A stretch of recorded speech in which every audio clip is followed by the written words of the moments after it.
आइए आज सुनते हैं अहोई अष्टमी की व्रत कथा। एक साहूकार था जिसके 7 बेटे थे, 7 बहुएं तथा एक बेटी थी। दिवाली से पहले कार्तिक बदी अष्टमी को सातों बहुएं अपनी इकलौती ननंद के साथ जंगल में खदान में मिट्टी खोद रही थी। वही स्याऊ की माद थी। मिट्टी खोदते समय ननंद के हाथ से सेई का बच्चा मर गया। स्याऊ माता बोली कि मैं तेरी कोख बांधूंगी। तब ननंद अपनी सातों भाभियों से बोली कि तुम में से मेरे बदले कोई अपनी कोख बांध लो।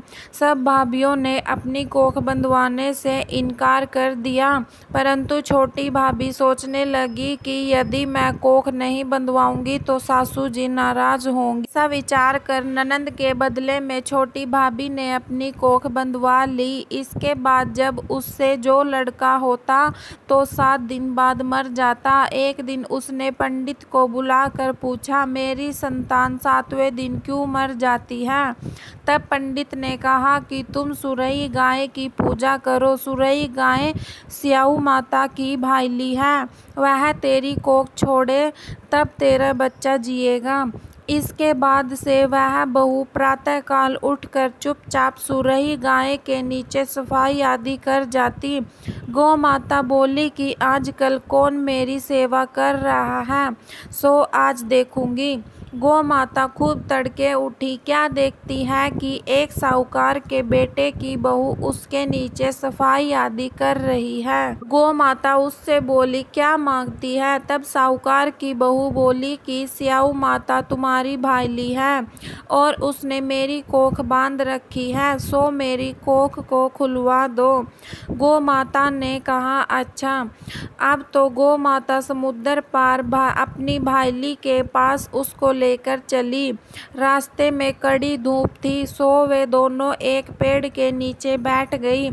थोड़ी देर में एक सांप आया और उसी पेड़ पर गरुड़ पंखनी का बच्चा था, उसको डसने लगा। तब साहूकार की बहू ने सांप मार कर ढाल के नीचे दबा दिया और बच्चों को बचा लिया। थोड़ी देर में गरुड़ पंखनी आई तो वहाँ खून पड़ा देखकर साहूकार की बहू के चोंच मारने लगी। तब साहूकारनी बोली कि मैंने तेरे बच्चे को नहीं मारा, बल्कि सांप तेरे बच्चे को डसने को आया था। मैंने तो उससे तेरे बच्चे की रक्षा की है। यह सुनकर गरुड़ पंखनी बोली कि मांग तू क्या मांगती है? वह बोली, 7 समुद्र पार पर स्याऊ माता रहती है, हमें तू उसके पास पहुँचा दे। तब गरुड़ पंखनी ने दोनों को अपनी पीठ पर बिठाकर स्याऊ माता के पास पहुंचा दिया। स्याऊ माता उन्हें देखकर बोली कि आ बहन, बहुत दिनों में आई। फिर कहने लगी कि बहन, मेरे सिर में जूं पड़ गई है। तब सुरई के कहने पर साहूकार की बहू ने सिलाई से उनकी जुएं निकाल दी। इस पर स्याऊ माता प्रसन्न हो बोली कि तूने मेरे सिर में बहुत सिलाई गेरी है, इसीलिए तेरे 7 बेटे और बहू होंगी। वह बोली, मेरे तो एक भी बेटा नहीं, 7 बेटे कहाँ से होंगे? स्याऊ माता बोली, वचन दिया, वचन से फिरूं तो धोबी के कुंड पर कंकरी हूँ। तब साहूकार की बहू बोली, मेरी कोख तो हमारे पास बंधी पड़ी है। यह सुन स्याऊ माता बोली कि तूने मुझे बहुत ठग लिया। मैं तेरी कोख खोलती तो नहीं, परंतु अब खोलनी पड़ेगी। जा, तेरे घर तुझे 7 बेटे और 7 बहुएं मिलेंगी। तू जाकर उजमन करियो, 7 अहोई बनाकर 7 कढ़ाई करियो। वह लौट कर घर आई तो वहाँ देखा 7 बेटे 7 बहुएं बैठे हैं। वह खुश हो गई। उसने 7 अहोई बनाई, 7 उजमन किए तथा 7 कढ़ाई की।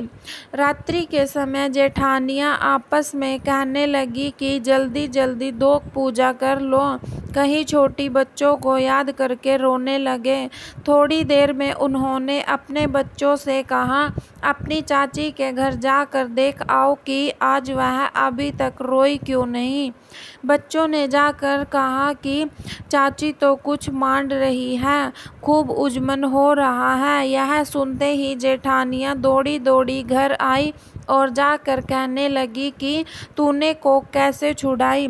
वह बोली, तुमने तो कोख बंधाई नहीं, सो मैंने कोख बंधा ली थी। अब स्याऊ माता ने कृपा करके मेरी कोख खोल दी है। स्याऊ माता ने जिस प्रकार उस साहूकार की बहू की कोख खोली, उसी प्रकार हमारी भी खोलियो। कहने वाले तथा सुनने वाले की कथा सब परिवार की कोख खोलियो।